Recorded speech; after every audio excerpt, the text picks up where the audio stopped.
Allô, coucou, shalom, shalom, soyez bénis frères et sœurs, j'espère que vous allez bien. C'est le Samaritain, fils de Dieu. Bon, je tenais à dire merci à tous ceux qui m'ont appelé pour me soutenir, tous ceux qui m'ont appelé pour prier pour moi concernant tout ce qui se passe avec le soi-disant pasteur là, Camille Makosso. Je tiens à vous dire de ne pas vous inquiéter.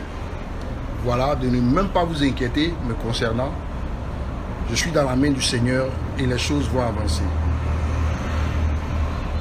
Ce que je tenais à vous dire du fond du cœur, très cher peuple ivoirien, vous êtes ce qu'on appelle des éléphants. Est-ce que vous comprenez? On est des éléphants. Et nous, le peuple de Côte d'Ivoire, on est un pays qui est beaucoup admiré par d'autres nations. Parce qu'on a ce qu'on appelle une force d'esprit. On est un pays qui compte sur son Dieu. On est un pays qui a toujours su se relever de toutes les différentes problématiques dans lesquelles les gens ont essayé de nous plonger. Vous avez vu, pendant la CAN, on était à 2 doigts de se faire éliminer. Toute la Côte d'Ivoire était découragée. Et subitement, l'éléphant s'est réveillé de tous ses sens et a pu triompher jusqu'à prendre comment on appelle ça, la coupe. C'est pour vous dire, ce même Dieu qui avait permis ceci, ce même Dieu est toujours pour le peuple ivoire. Ce même Dieu est toujours pour le peuple de Côte d'Ivoire. Regardez spirituellement comment des éléphants vont se faire apeurer par les bavardages d'un fakouché. Vous voyez Kassongo là, non? C'est-à-dire que lui, il est là et puis il nous dit, celui qui s'en est, on le met en prison. Celui qui fait tant, à tête à la sur les têtes de l'État. Celui qui fait tant, on le prend tant, on le met en prison. Celui qui fait tant, pour apeurer le peuple, pour abrutir le peuple. Spirituellement, vous êtes des éléphants. Et personne ne doit vous effrayer. Comptez sur votre Dieu. Comptez sur votre Dieu. N'ayez peur de personne. N'écoutez pas tout ce qu'il est en train de mettre dans vos oreilles là. Parce que ça dépend de l'avenir maintenant de notre peuple. Je n'avais pas voulu m'immiscer à ça. Mais du moment où j'ai été présenté, moi, homme de Dieu, comme un milicien de Laurent Gbagbo, je suis allé sur mon Facebook pour ne pas que TikTok supprime. J'ai prouvé que je suis serviteur de Dieu.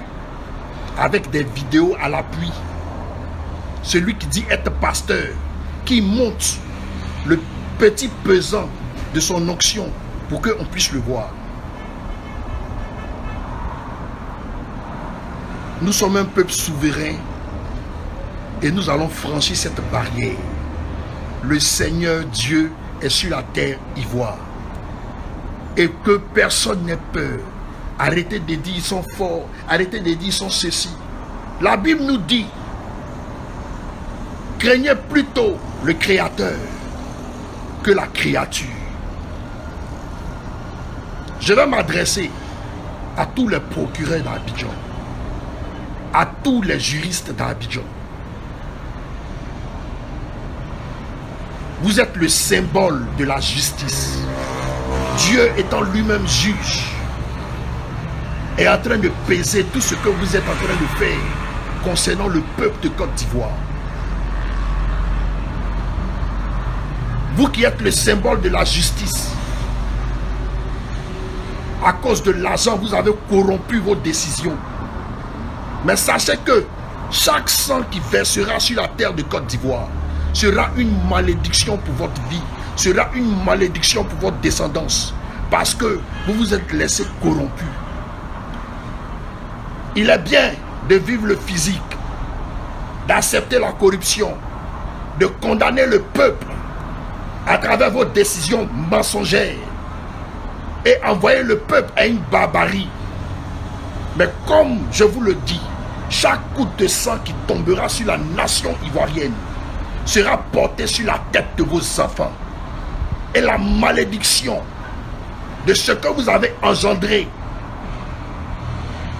par votre langue finira par vous atteindre.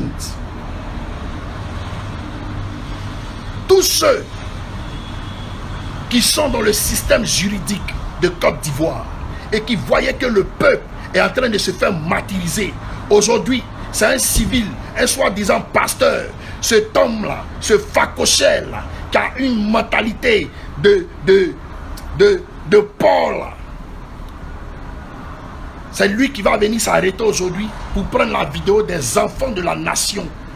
Il a fait sur Eli Pada. Il a fait sur Franck Maï le prophète. Il a fait sur plusieurs serviteurs de Dieu. C'est 6 mois, Richard, dont il est arrivé. Ce prophète de Baal, ce pasteur de Baal, il passe son temps à s'attaquer à ce qui est de Dieu dans la nation. Et vous êtes en train de le suivre comme un mouton. C'est lui qui va donner des instructions à l'État de Côte d'Ivoire pour dire: c'est un rebelle, allez l'attraper. Il n'y a pas de justice dans notre pays. Mais de la manière dont le soleil brille sur la tête de tout le monde, c'est comme ça le Seigneur va sélectionner la mauvaise herbe et la jeter dans le fourneau. Aujourd'hui, si la Côte d'Ivoire se trouve dans ces problèmes, c'est à cause de vous, procureur de Côte d'Ivoire. C'est à cause de vous, homme de justice. C'est à cause de vous qui avez trahi votre emblème face à Dieu qui vous soutient dans votre travail. C'est à cause de vous. Chaque franc que vous allez prendre pour manger sur le sang des Ivoiriens sera une malédiction pour votre descendance. Vos aïeux se sont battus. Vos parents se sont battus pour vous donner un nom, une notoriété. Ils ont payé l'école pour vous, pour que vous fassiez de ce nom une fierté. Mais ils sont couchés là-bas dans les abîmes. Ils sont couchés là-bas dans le spirituel. Et ils sont indexés de tous parce que leurs enfants n'ont pas su garder leur dignité. À venir vendre le peuple de Côte d'Ivoire dans la corruption. Aujourd'hui, regardez comment le peuple de Côte d'Ivoire souffre. On trouve un gros gisement d'or. On dit non, l'État de Côte d'Ivoire va gagner seulement que 400 milliards dedans. 400 milliards, pour celui qui n'est pas dans le domaine de l'or, c'est beaucoup. Mais 400 milliards, c'est juste 8 tonnes d'or. 8 tonnes d'or qui peut être pris même en un mois. Et ces gens-là, ils vont prendre toutes nos richesses pour partir avec ça. Vous donnez nos richesses aux Blancs.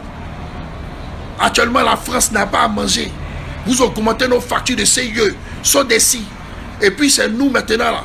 On saigne. Vous prenez l'argent pour envoyer chez les Blancs. Notre café, notre cacao, entre vous, vous faites une mafia dessus. Vous vous prenez pour qui même? Dieu dans sa justice va tomber sur vous. Ne croyez pas en mes prophéties. Vous savez, M. Lida Kwasi vous avez mis en prison là. Moi, je l'avais prévenu de cette prison. Il n'avait pas accepté de prier. Damana Picasse, par le biais de différentes personnes, quand j'ai mis sur les réseaux sociaux, c'est quelqu'un qui a accepté de prier, qui a accepté la prophétie. C'est pour ça qu'il est sorti de la prison. Plusieurs prophéties que j'ai faites qui se sont réalisées. Mais pour vous là, vous serez surpris de voir ce que le Seigneur va faire sur cette nation pour libérer cette nation. Si ce continuez de me chercher, je considère que vous n'avez pas encore trouvé ma maison pour venir me prendre. Je vous attends. Maintenant, quant à toi, le chien baoulé de Makosso là, comme je t'ai dit, commence à faire ton testament parce que tu vas t'en aller bientôt. Shalom.